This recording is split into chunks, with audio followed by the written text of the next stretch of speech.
Afros Okinda, Ramogi TV.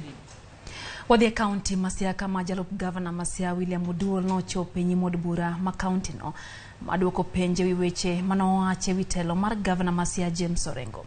MCA Maimbo East Francis Otiato nochwalo dwaro mar Jalup gavana no mondo mi oler wach mano wacho no.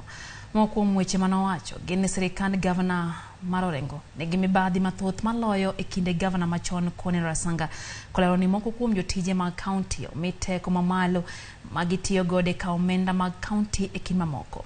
Chenro mar winjo ywak mag Jalup gavana koro biro dhi nyime tich abich jumani koma okwaye mondo mi ochop gi ranyisi kod neno moromo yango adieri mar weche mano wachogo. And so I attempted, having consulted my council, to respond to two things. And the first one was whether the county assembly can summon the deputy governor to appear before it.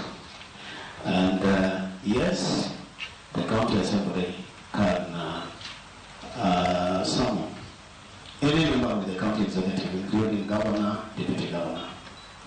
However, for matters to deal with financial management, matters finance, the first port of call, and this precedent case to that effect, that the county assembly in that circumstance is always encouraged to first summon the respective accounting officer, the chief finance officer, or the respective CECM for finance.